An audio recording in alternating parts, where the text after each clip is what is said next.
When I was little, my family was dirt poor. To help my older brother recover his health, my mom rummaged through the snow and somehow found a hibernating three-flower snake. She stewed the snake meat until it was soft and tender. My brother devoured it, grease dripping from his mouth. But the next day, he went into a hysterical fit, crawling on the ground like a snake. Jack, the village's go-to guy for funerals and weddings, calculated for a long time before saying that the snake had transformed. A snake becomes a python, and a python turns into a jiao, a mythical serpent. This three-flower snake had gained spiritual power, and to calm its wrath, we'd need to find it a virgin girl as a bride. In our family, the only virgin girl was my sister. She refused, but my mom fell to her knees, begging her, smashing her forehead against the ground until it bled. My mom sobbed desperately. "If you don't save your brother, are you trying to force me to my death?" People gathered around, chiming in, their spit practically drowning my sister. Cornered and helpless, my sister finally nodded through her tears. My mom sprang to her feet and hurried Jack to arrange a ghost marriage between my sister and the three-flower snake. Strangely enough, after the marriage, our pigsty always had clusters of snakes curled up together. When my mom tried to catch them, they didn't move. Beaming, my mom grinned ear to ear. "These meat snakes must be the gifts from my son-in-law to nourish our bodies." She cooked the snakes into pot after pot of broth, so fragrant it made people's mouths water. I would drool at the smell, but every time, my sister would tightly grip my hand, shaking her head. "Don't eat them, not even a bite." Confused, I asked her. "Why not?" My sister scoffed. "Survival of the fittest. Big fish eat little fish. That's the way of the world." But who's the big fish and who's the little fish? Can anyone really say for sure? I scratched my head, not quite understanding. My sister sighed and patted my head. "Just remember, don't eat those snakes, not even a bite, got it?" I nodded seriously. In this world, my sister was the only one who treated me well, and I was willing to listen to her. Time flew by, and my sister turned 18. It was time for her to consummate the marriage with the three-flower snake. My mom was bitter. Raising a daughter this long just to marry her off to a snake, what a waste, and how much bride price are we losing? Dalong is getting to the age of marriage, and we still don't have money to find him a wife. My mom kept rambling, her words growing more reckless. Jack shot her a glare. "Haven't you benefited enough all these years? If you keep running your mouth and anger the snake, your son might go hysterical again." Only then did my mom fall silent. She turned to my sister, grabbing her hand and instructing her to serve the snake well, so that it would keep sending more meat snakes.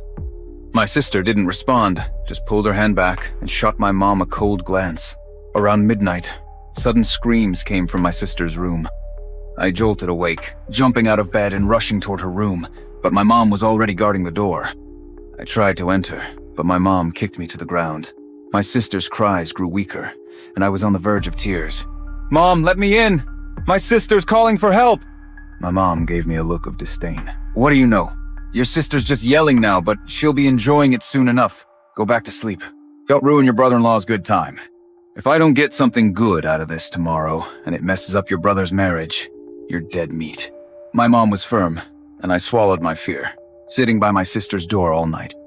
At dawn, my mom finally stretched and left. I rushed into the room, finding my sister lying on the bed, pale and disheveled. The white sheets were dotted with stains, and I called her several times before she finally responded. Just as I was about to speak, my mom's excited shout cut me off. I ran out to see my mom's face flushed with joy. The pigsty was swarming with fat, meaty snakes, far more than usual, clustered together in groups. There were too many snakes for us to eat. My mom seemed to have planned ahead, pulling out a sign from the house. "Selling snakes, plump and cheap." One snake cost no more than a steamed bun, and in those days, meat was scarce. It didn't matter what kind of meat it was, people just wanted a taste. Our yard was soon filled with buyers. Some folks were curious. "Selling this cheap, aren't you losing money?" My mom smirked knowingly. "Losing a bit to help the neighbors? What's the harm?" But I knew better. To her, it was profit without cost. Whenever the snakes were about to run out, my mom would have Jack coax the three-flower snake into my sister's room again. This cycle went on countless times, until my sister grew paler and one night slipped into my room. I was sound asleep, but the cold from her body woke me in the middle of a hot summer night. I took a deep breath, looking at her. Before I could say anything, she spoke first. "How old are you now?" I scratched my head. 17, turning 18 after the new year." 18, she whispered, staring at me intently, as if contemplating something. After a long pause, she spoke again. 18. We can't wait any longer. Do you remember what I told you? My sister rarely spoke to me, but her words hit me like a jolt. She had told me not to eat snake meat, not a single bite. I nodded eagerly. "Sis, I remember. I've never touched snake meat all these years." She seemed to relax a bit. "Good. You've done well so far. From now on, keep doing the same. Don't touch the snake meat, not even once. Got it?" Her face was unusually stern, and I nodded quickly. "Got it. Don't worry, sis. I remember." After making sure I understood, she slowly turned and left my room. The next day, the pigsty was once again filled with snakes. My mom cheerfully prepared to collect them, planning to sell them like usual. But my sister came out and said coldly, "Don't sell these. Cook them all. Invite the whole village to eat." "What?" My mom jumped up. "That's hundreds of pounds of meat. You want to just give it away?" My sister's gaze turned icy. "If you don't listen to me, don't expect Jack to come around anymore." My mom raised her hand, ready to slap my sister, but stopped, intimidated by her expression. My brother whispered to my mom, "Better keep the peace this time. There'll be more chances to make money later." After some hesitation, my mom finally agreed. "Fine. Since you said so, let's do it." I was sent to notify the whole village to come for a meal. Everyone was thrilled. Meat was a rare treat, and free at that. No one wanted to miss it. The last person I notified was Megan, the old lady who lived on the edge of the village. Megan was a lonely old widow who lived on the outskirts of the village. She kept to herself and seemed to have a grudge against everyone. If it weren't for my sister's insistence, I wouldn't have gone to her house. I really didn't want to knock on her door, but when she heard why I came, her face went pale, and she shoved me out with surprising strength. "Get out! Get away from my house! Leave now!" Her words were sharp, but I noticed her hands were trembling, and her face was filled with fear. I thought for a moment and stepped back out of her door. "Megan, don't be angry. If you don't want me here, I'll leave. I don't want you to get upset, and your legs aren't well. If you need help with anything, just let me know." I still remember when I was little, nearly starving to death, and you gave me half a bun. Even though we haven't spoken much over the years, I've always remembered you and thought of you like my own grandma. Megan's face showed a flicker of surprise, and her grip on my arm softened. She took a deep breath, then grabbed me by the arm. "Listen to this, old woman. Don't eat any of that meat, not even a bite. And remember, everyone has their own fate. Whatever happens today, just let it be. Don't get involved." She slammed the door shut before I could even respond. I didn't linger. I turned and ran back home. When I got back, a massive cauldron had already been set up in the middle of our yard. The rich aroma of meat filled the air, and piles of snake skins and heads were heaped up like a small hill. My mom saw me and handed me a bowl of snake meat.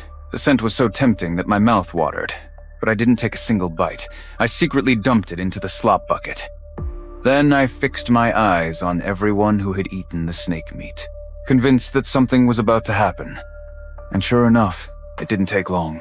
Every man who had eaten the meat turned bright red, then rushed straight to my sister's room. Moments later, I heard my sister's screams and the men's laughter coming from her room. I was just about to rush in and stop them when Megan's words suddenly echoed in my mind. "Everyone has their own fate." My whole body shuddered, and I forced myself to stop. Something wasn't right. The snake meat was my sister's idea. She was the one who wanted it cooked. She was the one who told me to invite the whole village. So, does that mean everything happening right now is part of her plan? She knew Megan wouldn't come, yet she still made me go to her house. Was it to use Megan's words to tell me to stay out of it? But why? What was my sister really planning? My mind was a tangled mess, completely unable to figure it out. Just then, a blood-curdling scream erupted from my sister's room. I bit my lip, unable to hold back anymore, and dashed to her room. As soon as I stepped inside, a pungent, metallic smell hit my nose. I held my breath and walked closer. My sister's clothes were tattered, her body covered in bruises. Her eyes were wide open, frozen in place. The men beside her stood there, horrified. Trembling, I reached out and placed my hand under her nose. No breath. My sister was dead. My legs gave out, and I collapsed to the floor, staring at her lifeless body in terror. How did she die? Or was her death also part of her plan? News of her tragic death spread quickly. Jack stood over her body, his fists clenched so tightly they cracked. Ya was the wife of the three-flower snake king. Not only did you defile her, you took her life. Are you all asking for death? My mom was visibly shaking, looking at Jack with fear in her eyes. Jack, we didn't know she'd die.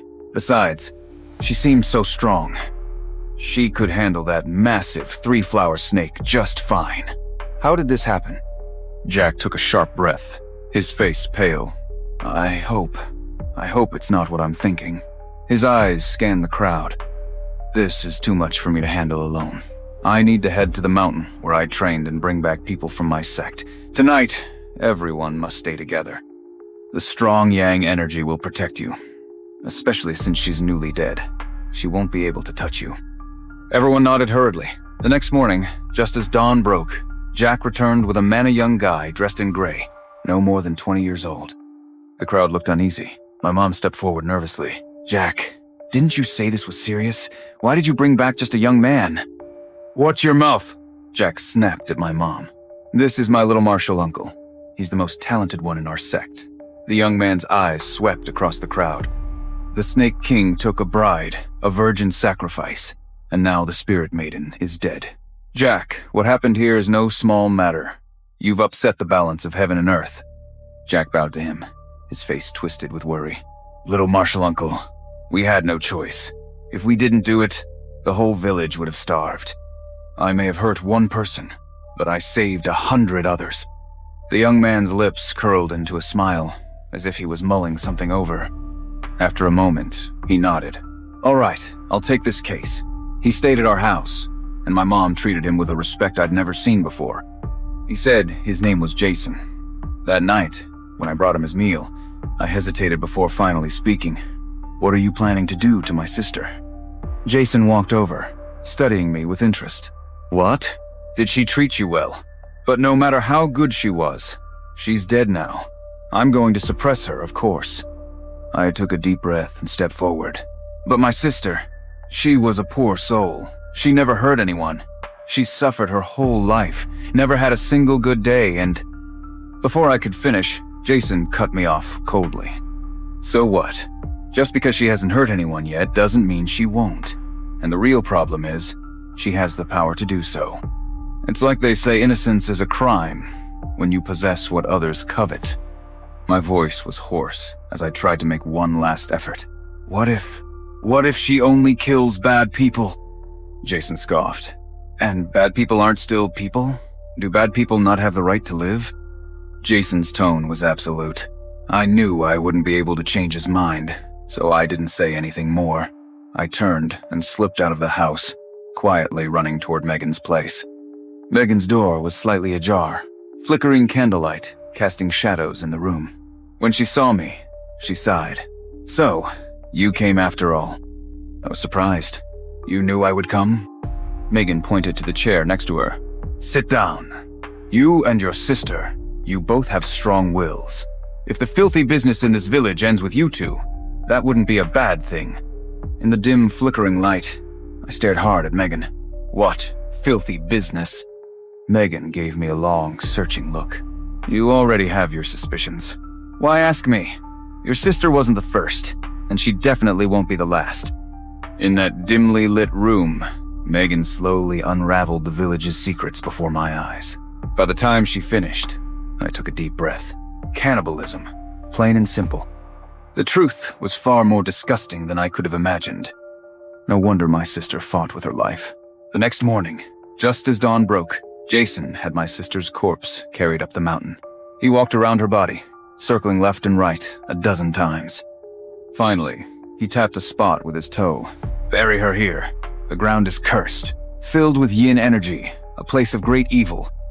It will suppress her soul, and before long, she'll be completely annihilated. I stepped back 2 paces, but Jason grabbed me and yanked me forward.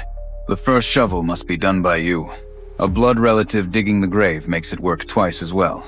I shrank back, reluctant. My mom, however, kicked me to the ground. If you're told to dig, you dig. What are you waiting for?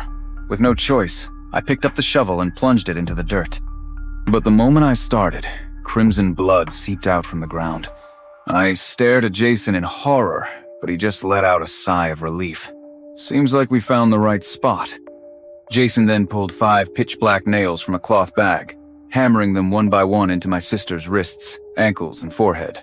With each strike, I heard a blood-curdling scream. Jason shot us a glare. "Cover your ears! Don't let the wailing hurt your souls!" It was as if everyone snapped out of a trance, hurriedly clamping their hands over their ears, trembling. When the screams finally stopped, Jason gestured for us to uncover our ears. He was crouched on the ground, gasping for breath. Jack tiptoed over, looking cautious. "Little Marshall, Uncle, is it done?" Jason gave him a tired look, as if it'd be that easy. "But we're close." He then turned to me. "Tonight, you will stay here. Use the evil energy you carry to suppress her yin spirit. One night is all it will take to banish her soul forever." I took 2 steps back, staring straight at him. "Didn't you say everyone has the right to live? Now you want me to guard a vengeful spirit all night? Isn't that just sending me to my death? Aren't you afraid I might turn on you?" My mom stepped forward, nervousness written all over her face. "That's right, Taoist.